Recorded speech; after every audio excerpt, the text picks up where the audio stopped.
Now, 3, 2. Good afternoon, good morning, or good evening, and welcome to the Blurring the Lines podcast. This is episode 199. I am, as always, your host, Peter Nikolaidis, and with me, as always, my co-host, Adam Bell. Hey, Peter. It's good to Hey, be Adam. here. How are you? I'm feeling great. How about you? I'm enjoying the beach right now. Yeah, I see that. It's I'm virtually there. Virtually in the beach. Excellent. I'm going to hide our non-video AI reading assistant right there. There you go. So he's out of the loop. What's going on? It has been a while. We keep on getting interrupted, and then we come back. We always do. We always do come back. We've come back 198. Probably like we've re-recorded at least one episode. So we've come back like 199 times. Yeah. And I mean, and we've even let a couple podcasts die that were just like, Yeah. So, I mean, we're here. We are here. Dear listener, I'm talking to you. If you have any doubt that, we're coming back, well, you're wrong because we're back. We're like a bad penny. We keep turning up. I know, right? So here we are. So what's going on? What's new with you? Well, it is fall. It's football season. We're enjoying football weather, football season. We're actually headed to Tuscaloosa to watch Alabama and UT play tomorrow, and that's going to be fun. Hopefully the Vols will win. If they don't, I hope to have a good time anyway. Good for you. Yeah, it's nice here. We've had a decent fall as far as like it comes in gently and we get to enjoy the colors, and sometimes it just turns. It's like one day it's summer, next day it's winter. You don't know anything about that, do you? No, we don't have seasons up here. Wait. Oh yeah, every day. Yes. Right now it's about 65 outside.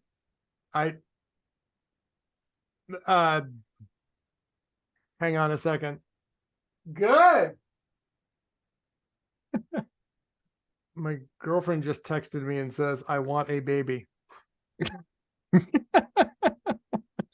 Do you need to go now? I don't think so. Anyway, where were we? In my belly. I want to eat your baby. Oh my god. So yeah, it's fall weather. And yeah, I put the kayak away. Actually, I did that a couple of weeks ago. I kind of gave up on that. And I was like, yeah, and I'm about to accept reality and put the bike away also, because it's getting that time of year and I haven't ridden the bike in like at least maybe a month or so. So you need to take up fishing so that we can have a fishing podcast and talk about nothing the whole time, or what? Well, yeah, but we'll be fishing while we're doing that. Oh, well, there you go. See, I mean, I like to go fishing in the tropics. So you like the tropics. So I mean, you like the tropics, especially this time of year. Yeah. Well, I don't know if do you pay attention to the company Nerdio? No, I don't. So Nerdio has, well, what they do is they do a wrapper on Microsoft Azure. So they've got a push button solution. You say what you want, it builds it all with scripts, PowerShell, spits out an environment ready for you to go in Azure. But their NerdioCon is in Costa Rica this year, February 12th. Oh, well, perfect timing. Mm-hmm. Well, maybe I should go to that. Now, does that like tie into your Azure tenant? So you say like, go here and it spits it out, or does it give you like configuration scripts that you can port and run anywhere? It would spit out an environment ready to join. So it would make an environment at that point. You could then make your environment tie into it hybrid. Okay. Interesting. Yeah. It's not terribly expensive either. Huh. I actually don't know how. I don't know how they make money. Oh, interesting. Okay, great. That's the best kind. Yeah. Is it worth buying a license so that I can have them spin up my virtual desktop infrastructure I couldn't do on my own? Probably not for, I don't know, it might be like $20 a month, but that's probably more than than you want to spend. I mean, like, can I just subscribe for a single month and have them set it up and then cancel? I don't know. Because that would be worth it. Because I was banging my head against the Azure docs for like an hour the other night, and so I Hmm. definitely pay $20 to have that taken off my plate. So. Yeah. Yeah, I've put in my time on building Azure VMs. I think they're much easier today than they once were. Hmm. It's Yeah. still the most janky thing about all of it is getting the network that you want. Mm, Because you have to have this public network, then you have to have this private network, hmm. and you have to know a little bit about subnetting in order to Hmm. create those things. Hmm. And if you do it wrong, there's no going back. Right. So you wanted a 192.168.100 LAN, you gave it a 101 LAN, and you're like, oh, well, I would like to have 500 addresses instead of 256. Nope, that's not going to happen. You're done. Better plan right. There you go. Well, yeah. So, Yeah, I know. I like I said, I found like the Azure, it's like some kind of quick start guide. And just do this, and I thought I was following all the right directions, but even that, like it was a relatively new document, but mhm. some of the settings were different, so the things had changed because Microsoft loves to change the UI and stuff. Yeah. So, Well, yeah, so, and you change the name to yeah, something that's so intuitive. Entra. Microsoft Azure Active Directory now is Entra, Hmm. which is not even a word. Microsoft Active Directory. We're not even a word anymore. Well, they had to change it because there was the Azure Active Directory, then there was Azure Active Directory Services, which are two separate things. Hmm. That's Brilliant. Microsoft for you. Yeah, Brilliant. they love to overload names. Defender. How many Microsoft Defender products are there now? Defender Enterprise, Defender Uh, anyway, Home, Defender for your cat, Def- Cat Defender. Cat That's Defender. yeah. A friend of the show, Scott Wilsey, needs a couple of instances of Cat Defender. So, or wait, now are these Defender? Do they defend your cat, or do they defend you from the cat? It depends on which version you buy. Right. Don't get the wrong one. There's Microsoft Defender Cat, and then there's Microsoft Cat Defender. Yes, yes. It's Got it. clear. It's Got it. crystal clear. Why did I even ask? I don't even. Yeah. Oh Uh, man. so So you messaged me what, this morning or last night, saying you were thinking of the good old days. yeah, I was thinking of the good old days. Well, so what prompted me is I had to update my signal on my Mac, and I was looking at our last ground game chat, and it was from July. I'm like, it's been too long since we've had ground game as a consistent thing. Indeed. So I did step up. I've done a total of 30 push-ups today. Mm-hmm. Shoulder felt okay doing that. I mean, in theory, I should be able to do push-ups again. And maybe I don't know if it may be going a little overstepping. Maybe I should be doing push-ups again. I don't know. Yeah, we can work So up to 100. How about we just start easy? start slow. Yeah. Well, 30 is a good start. That's a third of Mhm. the way there almost. So yeah, we'll see. So Cool. yeah. All right. Let's redouble our efforts. Let's do it again. Give it a shot. Oh boy. Here we go. Whew. Okay. So we're back into the ground game. Well, related to that, I'm doing knee physical therapy again. Mm-hmm. So yes, my other ground game. So you may recall last year, just under a year ago, I had a knee injury while running, and it took me couple of months of consistent, physical therapy to, get out of that. And I did, I rebounded and successfully ran a marathon after that with no problem. So that was good. It was just 2 Saturdays ago, I was getting a massage, and at the end she was like manipulating my knee, moving it around, and like grabbing under the calf and moving the whole leg around, and seems to have re-aggravated that knee injury.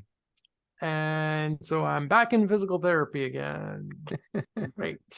So I'm doing those specific exercises for the knee and otherwise taking it easy. So I guess maybe it's time to work on the upper body, while I'm doing that. So there you go. Ground game, bro. Yeah. All right. Let me open up the reminders again and set it daily. Here we go. Recurring. You have to admit you feel like you're just not doing anything and you need it. I know, not doing anything. Jeez. All right, here we go. Ground game, bro. I'm just gonna call it that. Ground game, bro. That's it. It's there. Repeat daily. Yep. All right. Repeat every day. No, not one day before, just every day reminders. Have you ever noticed? So do you use the reminders on iOS to tie in with like Google or with Microsoft? No, I just let Google remind me. Yeah. And I get emails. Oh, it's working now. Oh, yeah. I was about to complain that the reminders app on Mac OS does not work with Exchange. And now as I open it up today and take a look, it's working with Exchange. Perfect. That's awesome. I guess I can't say that. So there you go. So have you ever done Duo Lingo or Babbel or any of those? I have. Duo Lingo I have done. Babbel I bought and gifted a subscription to someone, but I did not set it up myself. So I have been doing Duo Lingo now, and they gamify it. So I think I'm on like 270 some odd day streak on that, where you do it every day. And my only so they gamify it all the way up to a point, and now I'm in the Diamond League, and I can't get any higher. There's no higher than the Diamond League. Plutonium League, or yeah, I mean they should just make another league on that, because if you maintain a certain level of, if you do 15-20 minutes a day every day, you can't fall out of the league. If you go less than that, you'll drop down and go to a different level. I do recall that. I don't know why they don't have more levels, because if Well, you're really dedicated. How many did you take to get up to Diamond? I don't know. It was like 4 or 5. Yeah. Wasn't a lot of levels. I mean, yeah. But it's kind of it gamifies it a little bit. You compete against other people. You compete against yourself to get, keep your points going, and you get gems to help knock. I do the paid for version, as I wasn't about to do. If I messed up, then I lose enough of those and I can't keep training. I'm like, well, I'm just paying for the training because that's why I'm here. Right. Yeah. No, I was using it. It definitely helped me build up some vocabulary, but I wasn't feeling like it was helping me, get like my conversational skills. No. Up. Yeah, I'm not there yet either on the conversational skills. Yeah, but you're in the Diamond League. Don't you think you should be by now? I should be. But yeah, I've got a pretty good vocabulary, but I just can't do things quickly. I can't have a quick conversation. I can order dinner. I can buy clothes. We could have a transactional conversation, but as far as like, hey Peter, how are you doing today? besides I say, fine, how are you? Yeah, I'm We're good. How's good. your family? Fine. How's your family? You know, Great. great, good. Uh-huh. And then we look at each other. And smile awkwardly and walk away. Yeah. Hey, it kind of sounds like some IT networking events. Yeah. Sounds like a lot of events. Hey, I went to an event last night. You did? I did for the first time in might be years. I went back to the Boston security meetup, and it was fun. Saw some old friends and acquaintances, and listened to two speakers. Uh-huh. One gave a talk called "The Inconvenience of 2FA Convenience." Yeah, okay. It was all about using your cell phone, for your two-factor authentication. And the talk was inspired by him losing his phone. Mm-hmm. And just goes through, this guy takes his security, pretty seriously. And he did touch on a question we've discussed earlier on this show about the idea of using your 2FA in your 1Password, Yeah. consolidating that with your password. Mm-hmm. Um, and we agreed that, it is a less secure option, right? Because Mm-hmm. if someone compromises your computer or your device with 1Password in it, there's all your stuff. It's, you've got your two factors together. Yeah. Or Um, my unconscious body, they just scan my face. yeah, there you go. So, no, but he gave some interesting examples about, or apparently now it's becoming more popular. Well, thieves will target people who are blindly, walking along and texting, and like ride As up they on should. bikes and snag those phones and ride off with them. And then you have an unlocked phone. Mm-hmm. So you can get access to things. And I was just like, there you go. Time to wake up, folks. But When it was, you're walking around in a city, not situationally aware, you get what you get and you don't fuss a bit. yep. So a couple interesting things that he talked about. Yeah, I'm getting a little blurry. Have you been drinking? Do I look blurry? He gave a couple of interesting use cases though. And one of the things he suggested, like, is most of his 2FA codes, he doesn't carry them. So he has a carry phone, which he uses for his texting, calling, apps, email, etc. Mm-hmm. And then he carries a separate phone, and that has the 2FA codes on them. So he separates that. And for him, like within his threat model, that's a perfectly valid operating method for him. So that's what Mm-hmm. he does.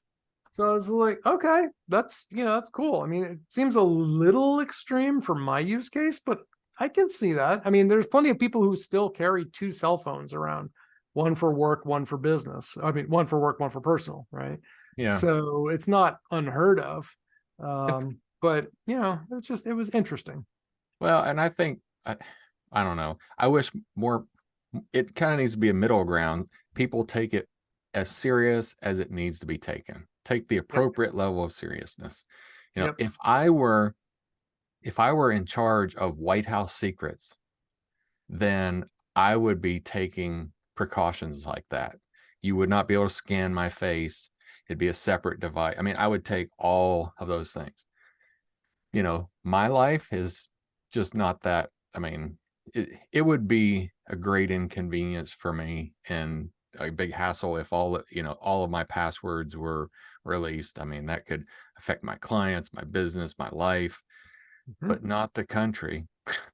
Yeah, you gotta have priorities. Yeah. Oh boy. So yeah, well, anyway, that was good though. That was the first speaker. And then the next speaker talked about the dangers of open webcams. Yeah. And it was very interesting because, as it happens, the speaker, he's Israeli by birth. But it was a talk that he co-presented a year ago, focusing on the war in Ukraine. Mm-hmm. But a lot of the same stuff, exact same stuff happens. And it was interesting. He gave examples how he and a colleague of his uh, essentially scanned the internet for open webcams in Ukraine. Mm-hmm. And during the first days of the invasion, they were, looking at feeds, live video feeds, where they were seeing stuff that apparently the Russians had hacked and were injecting their own peaceful, tranquil feeds from Really? days before. So if you've looked at it, you're like, no, what? We're not invading Ukraine. What are you talking about? Everything's fine. Meanwhile, the tanks were rolling in. So, but it was a really interesting, thing. At one point, they were watching, what's his name there, the waxy face, white-haired guy from CNN interview a guy in Kiev, and they actually found a webcam that was in the same area. Mm-hmm. So they could listen to the webcam audio and then seconds later hear the same audio on CNN. So they did some pretty cool some pretty cool scanning using Showdown, and just found open cameras and just logged in and aggregated the streams and did some real interesting open source intelligence to triangulate where they were. And coincidentally, it was just yesterday or the day before, I think the Israeli government just put out a note to everybody, say to, shut off your webcams or make sure they're properly secured, because they could be used by Hamas to Mm-hmm. gather intelligence. So yeah, we keep on making the same mistakes, and that's why you and I are in business. We're in business. Yeah. I think I sent you the list. It was like hundreds of webcams that are using default passwords out there. And there's websites you can just go look at them. Yeah, there's a lot. Well, Showdown scans the internet for all sorts of things. So you can just tell it to look for, like, in this geo IP range, this protocol, go. And that's Mm-hmm. what they did. And they found, like, boom, webcams. So, and they even found, they were pretty certain they found the building where I don't know, President or Prime Minister Zelensky was holed up for a while. Yeah. Like, there was a webcam across the street showing that same building, and they're pretty sure they had a door cam of soldiers coming and going. That's some pretty valuable intelligence, Yeah. So that was kind of interesting. So anyway, good talks. So it was definitely worth the price of admission, which was free. Yeah. Yeah. All right. So I've got a book review, or kind of a book review. So Startup Villain. Talk to Uh, me. it is. I'm listening to it on audio or Audible. Will Wheaton is the narrator. Okay. He actually does a really good job as a narrator. I mean, Okay. I've heard him do other books in the past. He's doing characters in this one, like with Russian accents and things, and he does pretty good. He'll get better the more he does them, because he's doing more of them. So I'm not going to throw any stones in I that mean, he's regard. an actor. He is an actor, yeah. So, but it is I think you would enjoy it. Um,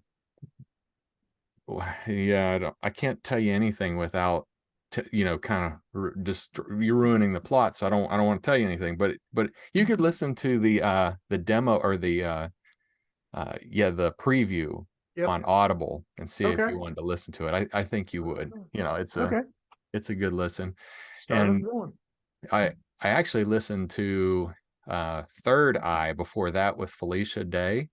You Okay. remember she did The Guild? Yep. Yeah. So she wrote a book, Third Eye, and Will Wheaton was in that one as well, which kind of led Okay. me to this one, the Startup Villain, which is John. It's not Scalzi, but it's John Scalzi, which, Scalzi. yeah, different guy altogether. But Okay. but it's worth. I mean, if you have any Audible credits, it's worth listening to. Actually, it's probably worth $15 to listen to, or whatever.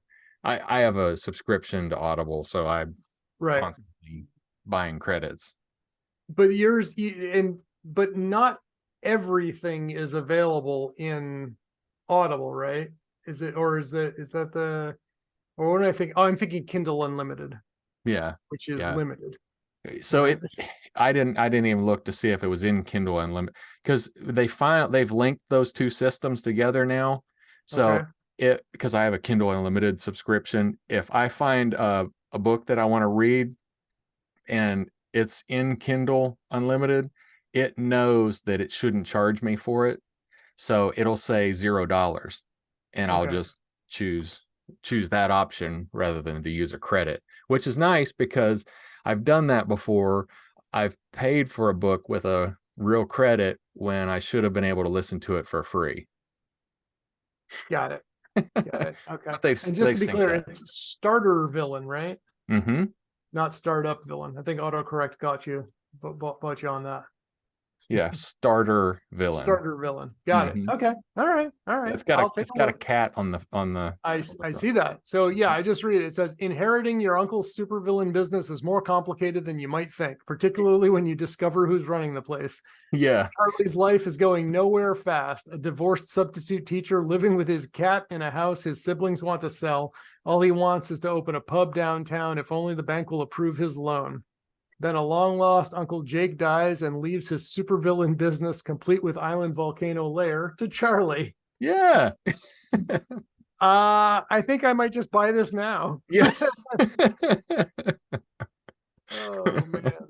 Now, of course, they want me to do this, here's your premium pass with Audible for the first 4 months at $5.95 a month. After that, it becomes $14.95 a month. I don't know. Maybe I should. I don't know. I know you're pretty cheap on that. You're like, you'll Well, you I want to make sure I'm going to use it, right? I just yeah. don't like. Even if I only use a subscription once in a while, if I go like a whole month without using it, I feel like I've wasted the money. Yeah. I So don't know especially, how long I've been a member of Audible. I'm sure it would tell me. you know, Um, I've been a member since 2011. I have 347 titles. I've listened to a lot of books. that's a lot. Now, tell me again, how did that work? Is with like unlimited? How many credits you get? Like so many credits per month? Yeah, so I think I pay 20 some odd dollars, like 25 or $26, and I get 3 credits each month. And that's 3 books, or are some books more than 1 credit? Or Most books are only 1 credit. There were some at one time there were some like doubling up on the early. So like the RR or the oh shoot, what is the guy who wrote the Game of Thrones? George R.R. Martin. Yeah, so some of those books were like 38 hours and they Yeah. would be like 2 credits. But they don't do that anymore. Okay. I might do it. I mean, I've been splurging. As you know, I do Blinkist, so I do book summaries. Mm-hmm. Um, Hang on a second. This is an important message I just got interrupted with for pizza for tonight's Dungeons and Dragons game. So okay, we're back. Yeah, I might treat myself to it. It seems like I have a plethora now. I'm paying for more podcasts that I subscribe to, and I guess I can just get more selective. You know what? I might just unsubscribe from the Grumpy Old Geeks podcast and use that time to do Audible stuff instead. Mm-hmm. That'll get So, me about an hour a week, which, how long does an average book take you? it depends on what I've got going on. If I'm down at the farm mowing, an 8-hour book I'll kill in a weekend. Right. You know. Right. So the plan that I have is $22.95 a month. That gets me 2 credits every month. Uh, Okay. so there's also ones that I get free, and I'll cruise around. Like if I'm out of credits, I'll cruise around and look for some books that'll tie me over. And then I have some series of books that I just enjoy, and I will listen to them again especially like when I'm mowing. I really just want something. I don't want to hear the mower going. I'm going to have earplugs in one way or another. So I'll Right. listen to some classics and things I've listened to before. But yeah. Okay. Yeah. So It's been worth it to me, but I do Okay. listen to a I lot. mean, $5 a month for 4 months seems like it's, well, $6 a month, sorry, plus tax. So it's going to be like 6.25 per month. And you can So decide then then I if you're can choose using it. whether it was worth it. Mm-hmm. Yeah. Well, there you go. Starter villain. All right. I Mm-hmm. like that. All There right. you go. Secure this deal. Access your holiday deal. 60% off. All right, fine. I'll secure the deal. I mean, starter villain. I wonder if Amazon's now going to give me a credit for that sale. Maybe I highly doubt it. I highly doubt it. Yeah. So yeah, I wonder if he's running Windows Defender Cat. Yeah, I don't know. Maybe. Cat Defender. So cool. Well, there you go. All right, starter villain. Great. I will do that after the podcast. I won't go into a transaction right now while we're recording. All right. This is always a good idea. Well, since we're kind of in that vein, I brought up to you and Scott about the Smartless podcast. He hadn't heard that. Yes. Had you heard of it? I had not. No. Talk to me. These are some I had heard of some of the names of the hosts though. Yeah, so you know, I mean, Will Arnett, he's been in lots of things, TV shows, and I think like right now he's doing those Lego challenges with the where they have different build things. I mean, you know him, and Jason Bateman, of course, you know Yep. him, and then Sean Hayes. I didn't know him by name, but he's the guy Jack from Will and Grace, just Oh, okay. Jack. Just Jack. So they're actually really funny, and so their premise is one of them has a guest and the other two don't know who the guest is going to be until the guest comes on the show. So part of the Oh, fun is in their famous guests. I mean, like, because Barack Obama. I don't know if he's been on, but I mean everybody's been on there. Affleck, Ben Affleck, and then of course his buddy Damon, and then McConaughey, and I listened to Keanu Reeves. I listened to Lars Ulrich from Metallica on there, Paul Simon, Peyton Manning's on. I mean, so all these big names are going on the show, and they don't know. The other two don't know who the guest is going to be, which I don't think that I would like that, because if I got to sit down with some of these people, I would want to be prepared to have a conversation with them. Like if I were going to sit down with, I don't know, just name somebody like James Taylor. I know some of James Taylor's music, but I would want to be a little bit prepared to ask him intelligent questions about, like, yeah, I know you. I like your stuff. What's something I sing? Oh,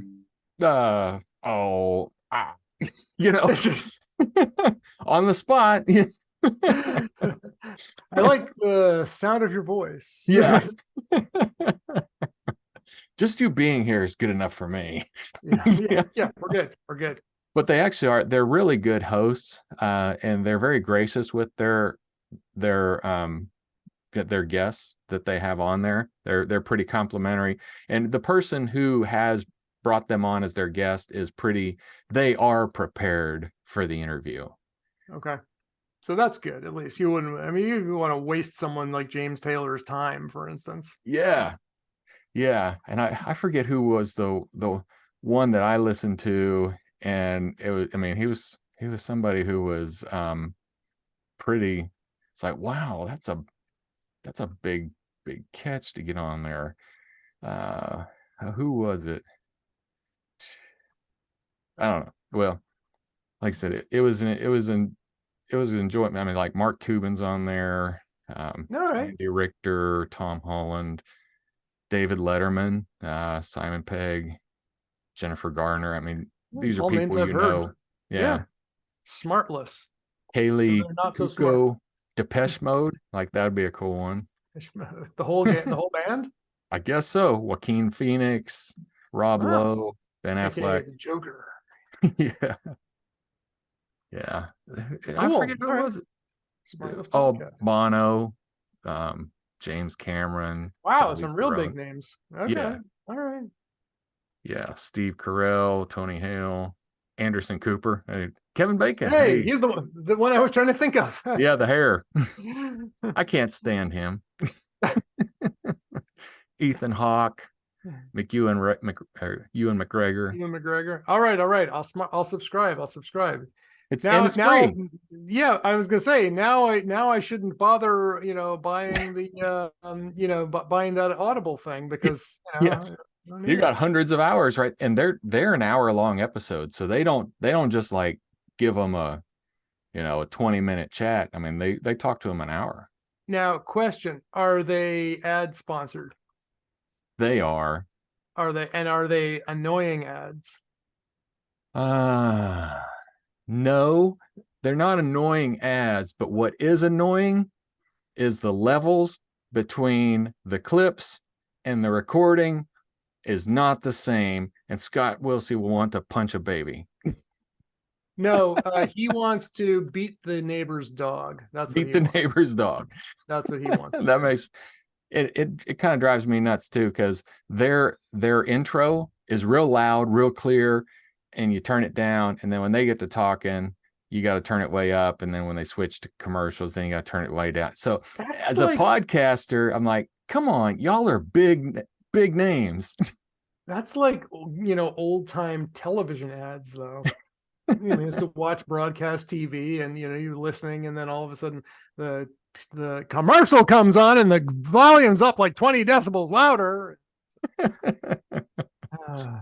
So Yeah, anyway, all right, whatever. Smartless podcast, great. They Okay. can't do everything right. Well, that's good. That's good. Makes us, gives us hope. Hey, I have a question for you though. Yeah. So on this topic of beers, because before there was the Friends with Brews podcast, there was the Friends with Beer podcast, but before there was the Friends with Beer podcast, there was Blurring the Lines. Where we would talk about beers. So this week, for the first time in a while, I had a Sapporo. I was at this little Japanese restaurant, and I figured, what do? Get a good old authentic Japanese beer. I love Sapporo, especially when I'm at a Japanese restaurant. Yeah. Did you know it's brewed in Vietnam? Not until you told me. I felt betrayed. Well, then you're like, well, then I thought, well, they're making that stereotype, they're reinforcing the stereotype, where all Americans think all Asians are the same. Doesn't matter. There you go. Yeah. Right? Vietnamese beer, German beer, it's all the same. It's all the same. Anyway, I did have a Sapporo. It was a 22 ouncer, so that was work, but it was good. I enjoyed it, and it was yummy. So I'm happy. It's the Sapporo Silver, by the way. But for tonight, for my bi-weekly Dungeons and Dragons Baldur's Gate game with my friends, I have two new beers I have not yet tried. One from Jack's Abbey Craft Lagers, which is becoming maybe my favorite brewery. It's hard to say. They're good. Their new pumpkin spice lager. So I'm looking forward to trying that. And then from Omegang Brewery, which is maybe becoming my second favorite brewery. It's kind of hard, I have their All Hallows Treat. Now, last year I bought their All Hallows Dark, which was a black ale. This is an Imperial Chocolate Peanut Butter Stout, 7.6% ABV. And I am looking forward to trying this one. So I found that the 7% range for me is kind of like the sweet spot now. Yeah. That's when I drink a 7%, it feels like I'm drinking. When I drink a 9%, it feels like I'm drunk. Yeah. So there we go. So I'm looking forward to that. The pumpkin spice lager, it's only, I think, like a 5% or something like that. So, not as intense. So I've got a Dungeons and Dragons question for you, and I may regret asking it because it may take more than a single podcast. I was just gonna say, I was planning on cutting us off at 4:00 Eastern today, so you got 4 minutes. Go. 4 minutes. Okay. So I'll be quick. So we watched the Dungeons and Dragons movie with Chris. What's his name? Pine. One of the Chris's, and of course, I didn't watch any of the previews or anything, and I didn't review. So I was kind of anticipating it being like Dungeons and Dragons, the cartoon. You know, you remember that old cartoon Oh, from the I 80s. remember it well. But it really wasn't anything to do with that. And I did, uh, and they mention, so it was more true to Dungeons and Dragons, the game, not than anything previous TV or anything. And that's fine. Yes, I didn't, correct. I wasn't married to it one way or another. I just kind of thought that was what it was going to be about. But I did know they mentioned Baldur's Gate in the Dungeons and Dragons movie. They just kind of mentioned it in passing. I don't remember Baldur's Gate as a kid with Dungeons Yep. and Dragons. Was Baldur's Gate around back then? It was added. It's part of. It's on the world of Faerun, part of the Forgotten Realms Okay. settings. So if you ever played Forgotten Realms, which I think was the most popular campaign setting. See, when I first started, Greyhawk was the original world Yeah. that all the D&D stuff was set on. And then other worlds came up, and Forgotten Realms was the one that I played in the most. So Hmm. Baldur's Gate was a city in Forgotten Realms. Okay, because I actually didn't think that's what I played. I got yeah, I got rid of my Dungeons and Dragons books when I moved out. Like my parents were like, "You want these?" I'm like, "No, I'm not a kid anymore. It's okay." Yeah. I still have first, second, third, and 3.5 edition Yeah. D&D books. I It never might be touched interesting. fourth, It but would I think it'd be kind of cool to look at them now, yeah. but yeah, I mean, Well, as a college student, trying to be a man in the world, I was like, I don't need those children's games. there were plenty of college students I had who were playing those games. They were apparently, by your definition, not being men. Yeah. But I did think it was funny. Yeah, and I do Yep. think it's funny that we nerds, we want a bard to be a powerful character with their song, and they are not as powerful as a barbarian in real life, but in in Dungeons and Dragons, you can kite, you can do all, what do we need? We need somebody to round us out. We need a bard. You need a bard. I, as a kid and a college, I never really played bards. Hmm. But recently I have been playing one, and they're a lot of fun. And they definitely seem a lot more powerful than when I recall them. I used to Hmm. remember, the bard was the jack of all trades, master of none.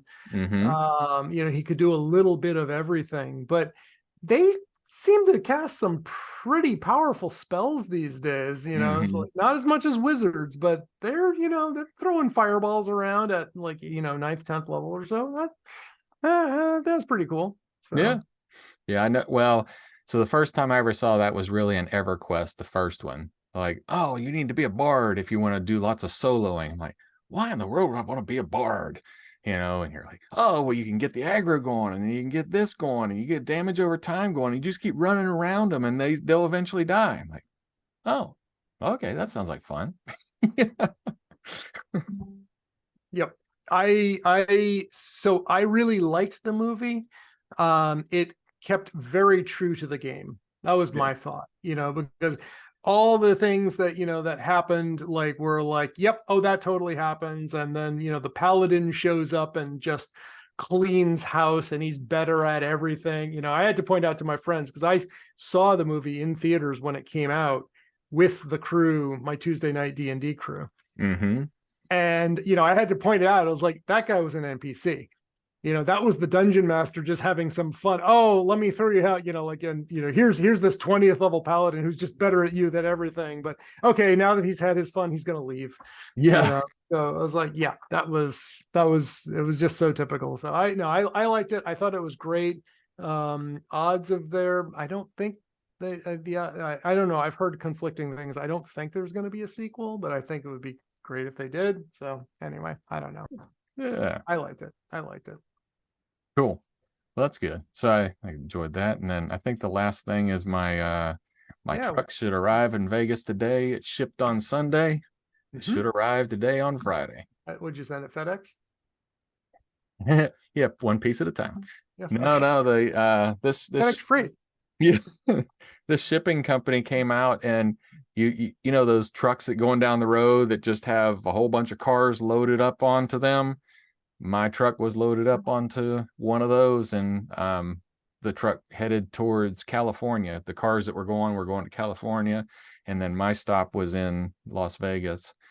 So it's on the way. But as it's 1,700 miles.